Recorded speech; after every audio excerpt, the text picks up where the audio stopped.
ओम श्री गणेशाय नमः। स्वागत है आप सभी का एक बार फिर से दोस्तों। इस बार 19 सितंबर 2023 को करीब 250 वर्षों बाद अद्भुत और शुभ संयोग बनने जा रहा है, क्योंकि इस दिन साल की सबसे बड़ी चतुर्थी गणेश चतुर्थी पड़ने जा रही है। और अगर आप इस दिन गणेश भगवान की मूर्ति स्थापना करते समय चुपके से यह दुर्लभ चीज चढ़ा देते हैं तो आपको धनवान मालामाल बनने से कोई नहीं रोक सकता। दोस्तों, जैसा कि आप सभी जानते हैं कि गणेश चतुर्थी का दिन गणेश भगवान को समर्पित होता है। इस दिन गणेश भगवान की पूजा वंदना करने से आपकी विवाह में कोई बाधा हो या फिर आपकी संतान प्राप्ति में कोई बाधा हो, या आपको धन का अभाव है और कर्ज से घिरे हुए हैं, व्यापार में आपको सफलता नहीं मिल रही है, या फिर नौकरी में आपको सफलता नहीं मिल रही है, शिक्षा में आपको सफलता नहीं मिल रही है, किसी भी प्रकार की आपकी जो परेशानी है उन सभी परेशानियों को भगवान गणेश जी दूर कर देते। दोस्तों, गणेश भगवान शिव के प्रिय पुत्र हैं,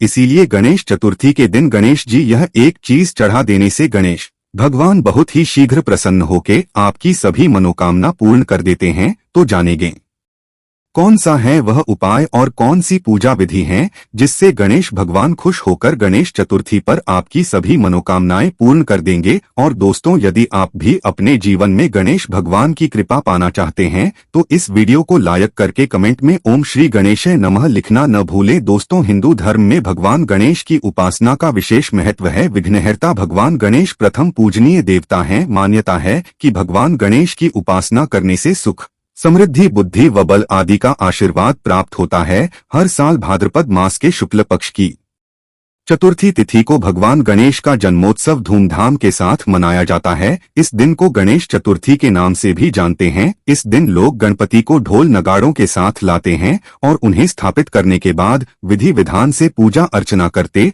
और अनंत चतुर्दशी के दिन उन्हें विदा किया जाता है। दोस्तों, हिंदू पंचांग के अनुसार इस साल भाद्रपद मास के शुक्ल पक्ष की चतुर्थी तिथि 18 सितम्बर को दोपहर 12:39 से प्रारंभ होगी और 19 सितंबर को दोपहर 1:40 पर समाप्त होगी। उद्या तिथि मान्य होने के कारण इस साल गणेश चतुर्थी का पावन पर्व 19 सितंबर 2023 दिन मंगलवार को मनाया जाएगा। इस दिन रवि योग का भी शुभ संयोग बन रहा है और 19 सितंबर को गणेश स्थापना का शुभ मुहूर्त सुबह 11:01 से दोपहर 1:28 तक है। दोस्तों, ऐसा माना जाता है कि भगवान गणेश का जन्म मध्याह्न काल के दौरान हुआ था, इसीलिए दोपहर के समय को गणेश पूजा के लिए ज्यादा शुभ माना जाता है। हिंदू दिन के विभाजन के अनुसार मध्याह्न काल अंग्रेजी समय के अनुसार दोपहर के समान होता है। मध्याह्न मुहूर्त में भक्त लोग पूरे विधि विधान से गणेश पूजा करते हैं, जिसे षोडशोपचार गणपति पूजा भी कहा जाता है। आइए अब जानते हैं गणेश मूर्ति स्थापना विधि। सबसे पहले चौकी पर गंगाजल छिड़कें और इसे शुद्ध कर लें। इसके बाद चौकी पर लाल रंग का कपड़ा बिछाएं और उस पर अक्षत रखें और भगवान श्री गणेश की मूर्ति को चौकी पर स्थापित करें। अब भगवान गणेश को स्नान कराएं और गंगाजल छिड़कें। फिर मूर्ति के दोनों ओर रिद्धि सिद्धि के रूप में एक सुपारी रखें और भगवान गणेश की मूर्ति के दाईं ओर जल से भरा कलश रखें। इसके बाद हाथ में अक्षत और फूल लेकर गणपति बाप्पा का ध्यान करें और गणेश जी के मंत्र ओम गम गणपतिये नम मंत्र का जाप करें। दोस्तों, इस दिन शुभ योग में विधि विधान के साथ भगवान गणेश की पूजा अर्चना और व्रत करने से ऐश्वर्य, बुद्धि, सुख, शांति की प्राप्ति होती है। साथ ही इस तिथि पर भगवान गणेश को 21 गांठ चढ़ाने की परंपरा है, इसीलिए गणेश चतुर्थी को दूर्वा गणपति के नाम से भी जाता है। अगर आप हर रोज भगवान गणेश को दूर्वा अर्पित नहीं कर पा रहे हैं तो इस स्थिति को दूर्वा अवश्य अर्पित करनी चाहिए। मान्यता है कि गणेश चतुर्थी पर किए गए पूजा पाठ में दान का फल 10 गुना अधिक मिलता है और भगवान गणेश सभी विघ्नों को दूर कर देते हैं। दोस्तों, हिंदू धर्म में भगवान गणेश जी प्रथम पूज्य देवता माने जाते हैं। किसी भी धार्मिक कार्य, पूजा, अनुष्ठान में हम सर्वप्रथम भगवान गणेश जी की पूजा करते हैं। अगर हम कोई भी अनुष्ठान कर रहे हैं, कोई भी मांगलिक कार्य कर रहे, उस मांगलिक कार्य में किसी प्रकार की कोई बाधा न आए तो समस्त प्रकार की बाधाएं भगवान गणेश जी दूर कर देते। भगवान गणेश जी समस्त प्रकार के संकटों से मुक्ति दिलाते हैं। क्योंकि भगवान गणेश जी विघ्नहर्ता कहे गए हैं, संकट मोचन कहे गए, और कोई भी आपके मन में इच्छा हो, कोई भी आपकी काम ना हो, भगवान गणेश जी की अगर आप पूजा करते हैं, उनसे प्रार्थना करते हैं, तो वह आपकी कामना बहुत ही शीघ्र पूर्ण कर देते हैं। चाहे आपके विवाह में कोई बाधा हो या फिर आपकी संतान प्राप्ति में कोई आधा हो, आपको धन का अभाव है और कर्ज से घिरे हुए हैं, व्यापार में आपको सफलता नहीं मिल रही है, या फिर नौकरी में आपको सफलता नहीं मिल रही है, शिक्षा में आपको सफलता नहीं मिल रही है, किसी भी प्रकार की आपकी जो परेशानी है, उन सभी परेशानियों को भगवान गणेश जी दूर कर देते हैं। एक दंताय विद्महे वक्रतुंडाय धीमहि तन्नो दंती प्रचोदयात्, महाकरण विद्महे वक्रतुंडाय धीमहि तन्नो दंती प्रचोदयात्, गजानना विद्महे वक्रतुंडाय धीमहि तन्नो दंती प्रचोदयात्। मित्रों, ये गणेश गायत्री मंत्र है। अगर आप गणेश चतुर्थी के दिन गणेश जी के गायत्री मंत्र का जाप अगर 108 बार कर लेते हैं, यानी कि कम से कम एक माला जाप आप कर लेते हैं, तो इससे आपके जीवन में आने वाली कोई भी परेशानी हो, कोई भी बाधा जो आपके कार्यों में आ रही है, आपके जीवन में किसी भी प्रकार का कोई संकट है, जो भी कोई मुसीबत है, उन सभी प्रकार की विभिन्न बाधाओं से भगवान गणेश जी आपकी रक्षा करते हैं। और किसी भी प्रकार की आपकी मनोकामना है, कोई भी आपके मन में इच्छा है, अगर आप गणेश चतुर्थी के दिन भगवान गणेश की पूजा आराधना करें, गणेश गायत्री मंत्र का एक माला जाप कर ले, उसके बाद अपने मन की इच्छा भगवान से कहे, शीघ्र ही भगवान गणेश की कृपा से आपके मन की इच्छा पूर्ण हो जाती है। जब हम प्रतिदिन पूजा करते हैं अपने घर में, तब भी आपको इस बात का ध्यान रखना चाहिए कि सबसे पहले हमें गणेश जी की पूजा करनी है। जैसे स्नान के बाद आप सूर्य देव को जल अर्पित करें। उसके बाद जब आप नित्य पूजा के लिए अपने घर के मंदिर में जाते हैं, तो सर्वप्रथम भगवान गणेश की पूजा करें, उनके मंत्र का जाप करें, उनकी आराधना करें। उसके बाद बाकी सभी देवताओं की पूजा करें। सर्वप्रथम भगवान गणेश जी पंचदेव में स्मरण किए जाते हैं। प्रातःकाल उठकर अगर आप सर्वप्रथम अपने बिस्तर पर ही बैठे बैठे गणेश जी का स्मरण करते हैं, जैसे कि आप सोकर उठे और सर्वप्रथम अपने हाथों के दर्शन करें, उसके बाद भगवान गणेश जी का स्मरण करें, तो इससे आपके जीवन में किसी प्रकार की अगर कोई बाधा आ रही है, वो दूर हो जाती है। भगवान गणेश जी के स्मरण मात्र से ही समस्त प्रकार की विभिन्न बाधाएं दूर हो जाती है। दोस्तों, आज की वीडियो में हम आपसे बात करने वाले गणेश चतुर्थी के दिन की पूजा के बारे में, क्योंकि गणेश चतुर्थी का दिन भगवान गणेश जी का विशेष दिन होता है। वैसे हम प्रतिदिन भगवान गणेश जी की पूजा आराधना करते हैं, लेकिन गणेश चतुर्थी के दिन आप विशेष रूप से भगवान गणेश जी की पूजा आराधना करें, क्योंकि यह दिन भगवान गणेश जी को ही समर्पित है। अगर हम गणेश चतुर्थी के दिन भगवान गणेश जी की विधि विधान से पूजा करते हैं, तो समस्त प्रकार की जो हमारी मनोकामनाएं होती है, भगवान गणेश जी की कृपा से पूर्ण हो जाती है। तो मित्रों, आज हम बात करने वाले हैं कि किस तरह से गणेश चतुर्थी के दिन आप गणेश जी की आराधना करें, जिससे कि आपके मन की कोई भी इच्छा हो, वह तुरंत ही भगवान गणेश की कृपा से पूर्ण हो जाए। गणेश चतुर्थी के दिन अगर आप विशेष रूप से इस तरह से पूजा करते हैं जैसे हम बताने वाले हैं, तो इस पूजा से आपके मन की कोई भी इच्छा हो, भगवान गणेश जी उसे पूर्ण करते हैं, क्योंकि भगवान गणेश जी आपके जीवन में आपके कार्यों में सफलता के लिए आपको रास्ता दिखाते हैं, और आपके मन की जो इच्छा है उसे पूर्ण कैसे करना है, इसके लिए भी भगवान गणेश जी आपको रास्ता दिखाते हैं, और फिर शीघ्र ही आपके मन की इच्छा पूर्ण होती है। किसी भी प्रकार के संकट से आप गुजर रहे हैं, तो इस तरह से आपको भगवान गणेश की पूजा विधि विधान से गणेश चतुर्थी के दिन करनी चाहिए, और यह उपाय करना चाहिए। क्या करना चाहिए जानने के लिए वीडियो को अंत तक जरूर देखें। जैसे कि आपकी किसी भी प्रकार की मनोकामना हुआ, प्रातःकाल जल्दी उठें और अपने मन में भगवान गणेश जी का स्मरण करें, और आपके मन की जो इच्छा है, अब वह गणेश जी से प्रार्थना करते हुए कहे कि आप जिस प्रकार की परेशानी से परेशान हैं, जैसे मान लीजिए आपको धन की कामना है, आप कर्ज में गिरे, आपको संतान प्राप्ति की कामना है, या फिर आपके विवाह में बाधाएं आ रही है, आपकी कोई भी कामना हो सकती है। आप किसी भी कामना के लिए भगवान गणेश जी की आराधना करें। जब आप सोकर उठते हैं, उस वक्त सर्वप्रथम भगवान गणेश जी का स्मरण करते हुए अपनी कामना भगवान से कहे और उनसे प्रार्थना करें, भगवान आज से मैं आपकी विशेष पूजा शुरू करने जा रहा हूं, तो मेरी जो भी परेशानी है उसे दूर करें। उसके बाद आप स्नान इत्यादि कर ले, और स्नान करने के बाद आपको साफ स्वच्छ वस्त्र धारण करने हैं और भगवान गणेश की पूजा करनी है।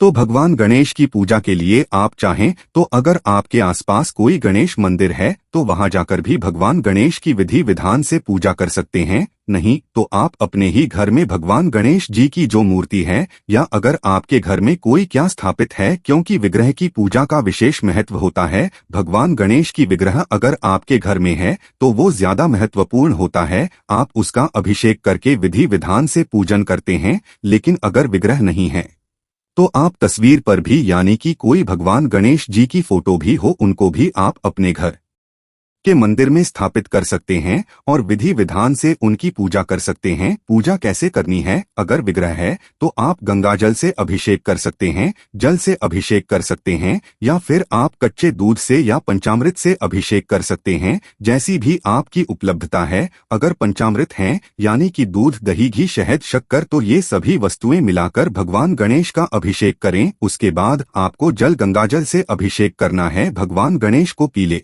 वस्त्र अर्पित करें, पीले वस्त्र धारण कराएं। भगवान गणेश को इत्र अर्पित करें। इत्र अर्पित करना बहुत श्रेष्ठ होता है। पूजा में जितनी भी सामग्री आप अर्पित कर रहे हैं ये सभी सामग्रियां आपकी कामनाओं को पूर्ण करती है। इसलिए व्यवस्था रखें कि भगवान गणेश की पूजा कर रहे हैं या किसी भी देवी देवता की पूजा कर रहे हैं तो सामग्री या आप उपलब्ध करवाएं। इस तरह अर्पित करने के बाद आपको यह पीला जनेऊ भगवान गणेश को अर्पित करना है। शुद्ध घी का दीपक प्रज्वलित करें, वहां पर सुगंधित धूप जलाएं, पीले पुष्पों की माला अर्पित करें। आंकड़े का फूल भी भगवान को बहुत प्रिय है, तो अगर आप आंकड़े का फूल अर्पित करते हैं तो इससे भी आपके मन की इच्छाएं पूर्ण होती है। पूजा के समय आपको भगवान गणेश की पूजा में पीले पुष्पों की माला अर्पित करनी है और दूर्वा अर्पित करनी है। दूर्वा अपनी उपलब्धता के अनुसार अर्पित करें। अगर आपके पास 5 दूर्वा है तो आप 5 दूर्वा भी अर्पित कर सकते हैं या फिर अगर मिल जाए तो 11, 21 इस तरह से दूर्वा लेकर उसकी माला बना ले और वो माला आप भगवान गणेश को अर्पित करें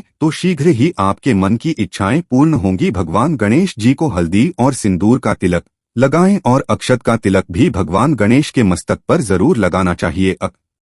अक्षत का तिलक जब हम भगवान गणेश के मस्तक पर लगाते हैं, अक्षत मतलब जो चावल होता है उसके टुकड़े नहीं होने चाहिए, साबुत चावल होना चाहिए। तो वो चावल थोड़े से गीले कर लें और वो भगवान गणेश के मस्तक पर लगाएं। इससे क्या होता है, अक्षत लगाने से आपके जीवन में किसी भी प्रकार का संकट हो वो दूर होता है, सुख समृद्धि की प्राप्ति होती है। तो जब आप पूजा करें तो भगवान गणेश के मस्तक पर अक्षत भी जरूर लगाएं। इस दिन पीले रंग का मोदक भगवान को अर्पित करें। जब हम उन्हें उनके पसंद की कोई चीज अर्पित करते हैं तो भगवान गणेश बहुत प्रसन्न हो जाते हैं। गणेश चतुर्थी के दिन भगवान गणेश को अगर आप साबुत मूंग अर्पित करें जब पूजा कर रहे हैं, विशेष रूप से तो साबुत मूंग ले आए। मूंग दाल नहीं होनी चाहिए, साबुत मूंग होने चाहिए। टुकड़े ना हो तो थोड़ी सी साबुत मूंग आप भगवान गणेश के चरणों में अर्पित करें और आपको एक विशेष प्रसाद बनाना है। प्रसाद क्या बनाना है? धनिया का चूरमा। धनिया समृद्धि का कारक होता है। धनिये का मतलब एक तरीके से धन ही होता है।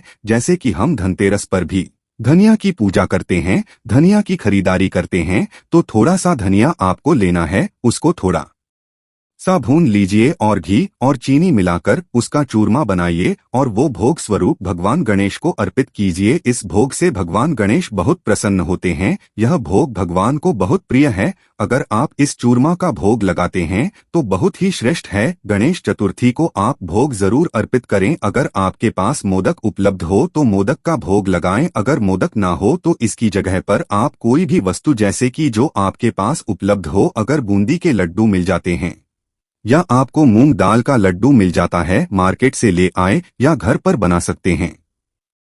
मूंग दाल का हलवा भी भगवान को अर्पित कर सकते हैं। कोई भी भोग अर्पित करें, लेकिन भोग में जो आपका मुख्य प्रसाद हो वो धनिये का चूरमा होना चाहिए। आप फलों का भोग भगवान गणेश को अर्पित करें और विधि विधान से भगवान गणेश की पूजा करें। जब आप भगवान गणेश की पूजा करते हैं, उनकी पूजा के समय आपको एक मंत्र जाप करना है। यह विशेष मंत्र है जिसके जाप से आपको धन की प्राप्ति होती है और आपके मन की कोई भी इच्छा हो, भगवान गणेश की इस प्रकार से आराधना करने से आपकी वो मनोकामना अवश्य पूर्ण होती है। ओम नमो भगवाते गजानन। ओम नमो भगवाते गजानन इस मंत्र का जाप कम से कम 108 बार करें। अगर आपके पास समय हो तो 11 माला जप लीजिए, या फिर आप बहुत अधिक परेशानी में हैं तो आप गणेश चतुर्थी के दिन 11 माला अवश्य ले। गणेश चतुर्थी के दिन अगर आप यह कर लेते हैं तो यकीन मानिए भगवान गणेश की कृपा से आपके जीवन में किसी भी प्रकार का संकट हो वो दूर होने लगेगा और आपके जीवन में सफलता के रास्ते खुलने लग जाएंगे। मन की जो भी इच्छा है,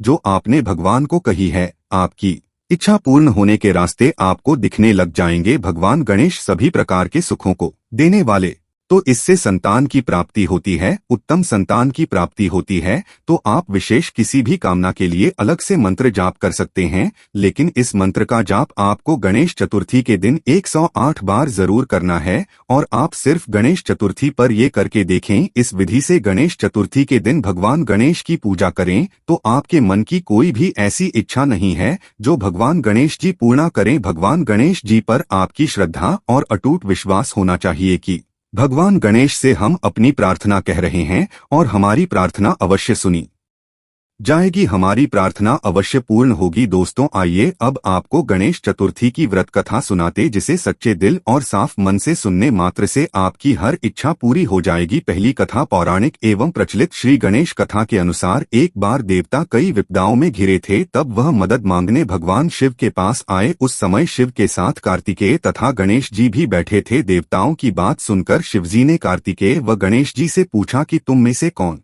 देवताओं के कष्टों का निवारण कर सकता है। तब कार्तिकेय व गणेश जी दोनों ने ही स्वयं को इस कार्य के लिए सक्षम बताया। इस पर भगवान शिव ने दोनों की परीक्षा लेते हुए कहा कि तुम दोनों में से जो सबसे पहले पृथ्वी की परिक्रमा करके आएगा वही देवताओं की मदद करने जाएगा। भगवान शिव के मुख से यह वचन सुनते ही कार्तिकेय अपने वाहन मोर पर बैठकर पृथ्वी की परिक्रमा के लिए निकल गए, परंतु गणेश जी सोच में पड़ गए कि वह चूहे के ऊपर चढ़कर सारी पृथ्वी की परिक्रमा करेंगे तो इस कार्य में उन्हें बहुत समय लग जाएगा। तभी उन्हें एक उपाय सूझा। गणेश अपने स्थान से उठे और अपने माता पिता की 7 बार परिक्रमा करके वापस बैठ गए। परिक्रमा करके लौटने पर कार्तिकेय स्वयं को विजेता बताने लगे। तब शिवजी ने श्री गणेश से पृथ्वी की परिक्रमा न करने का कारण पूछा। तब गणेश ने कहा, माता पिता के चरणों में ही समस्त लोक हैं। यह सुनकर भगवान शिव ने गणेश जी को देवताओं के संकट दूर करने की आज्ञा दी। इस प्रकार भगवान शिव ने गणेश जी को आशीर्वाद दिया कि चतुर्थी के दिन जो तुम्हारा पूजन करेगा और रात्रि में चंद्रमा को अर्घ्य देगा, उसके तीनों ताप यानी दैहिक ताप, दैविक ताप तथा भौतिक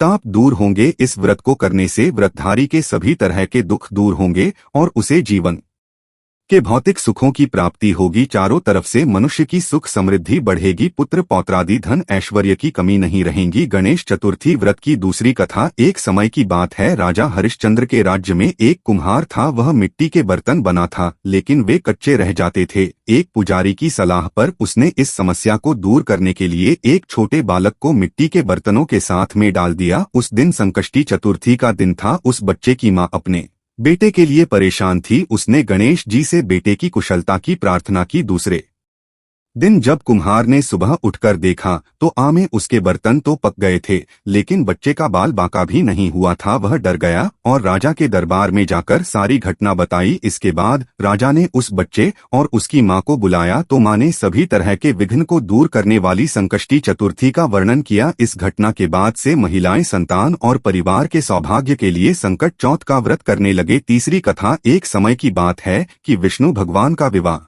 लक्ष्मी जी के साथ निश्चित हो गया। विवाह की तैयारी होने लगी। सभी देवताओं को निमंत्रण भेजे गए, परंतु गणेश जी को निमंत्रण नहीं दिया। कारण जो भी रहा हो, अब भगवान विष्णु की बारात जाने का समय आ गया। सभी देवता अपनी पत्नियों के साथ विवाह समारोह में आए। उन सब ने देखा कि गणेश जी कहीं दिखाई नहीं दे रहे हैं। तब वे आपस में चर्चा करने लगे कि क्या गणेश जी को नहीं होता है या स्वयं गणेश जी ही नहीं आए हैं। सभी को इस बात पर आश्चर्य होने लगा। तभी सब ने विचार किया कि विष्णु भगवान से ही इसका कारण पूछा जाए। विष्णु भगवान से पूछने पर उन्होंने कहा कि हमने गणेश जी के पिता भोलेनाथ महादेव को न्योता भेजा है। यदि गणेश जी अपने पिता के साथ आना चाहते तो आ जाते, अलग से न्योता देने की कोई आवश्यकता भी नहीं थी। दूसरी बात यह है कि उनको 1.25 मन मूंग, 1.25 मन चावल, 1.25 मन की और 1.25 मन लड्डू का भोजन दिन भर में चाहिए। यदि गणेश जी नहीं आएंगे तो कोई बात नहीं, दूसरे के घर जाकर इतना सारा खाना पीना अच्छा भी नहीं लगता। इतनी वार्ता कर ही रहे थे कि किसी एक ने सुझाव दिया, यदि गणेश जी आ भी जाए तो उनको द्वारपाल बनाकर बैठा देंगे कि आप घर की याद रखना, आप तो चूहे पर बैठकर धीरे धीरे चलोगे तो बारात से बहुत पीछे रह जाओगे। ये सुझाव भी सबको पसंद आ गया तो विष्णु भगवान ने भी अपनी सहमति दे दी। होना क्या था कि इतने में गणेश जी वहां आ पहुंचे और उन्हें समझा बुझाकर घर की रखवाली करने बैठा दिया। बारात जल्दी तब नारद जी ने देखा कि गणेश जी तो दरवाजे पर ही बैठे हुए हैं, तो वे गणेश जी के पास गए और रुकने का कारण पूछा। गणेश जी कहने लगे कि विष्णु भगवान ने मेरा बहुत अपमान किया है। नारद जी ने कहा कि आप अपनी मूषक सेना को आगे भेज दें तो वह रास्ता खो देगी, जिससे उनके वाहन धरती में धंस जाएंगे, तब आपको सम्मानपूर्वक बुलाना पड़ेगा। अब तो गणेश जी ने अपनी मूषक सेना जल्दी से आगे भेज दी और सेना ने जमीन पोली कर दी। जब बारात वहां से निकली तो रथों के पहिए धरती में धंस गए। लाख कोशिश करें परंतु पहिए नहीं निकले। सभी ने अपने अपने उपाय किए परंतु पहिए तो नहीं निकले, बल्कि जगह जगह से टूट गए। किसी की समझ में नहीं आ रहा था कि अब क्या किया जाए। तब तो नारद जी ने कहा, आप लोगों ने गणेश जी का अपमान करके अच्छा नहीं किया। यदि उन्हें मना कर लाया जाए तो आपका कार्य सिद्ध हो सकता है और यह संकट टल सकता है। शंकर भगवान ने अपने दूत नंदी को भेजा और वे गणेश जी को लेकर आए। गणेश जी का आदर सम्मान के साथ पूजन किया।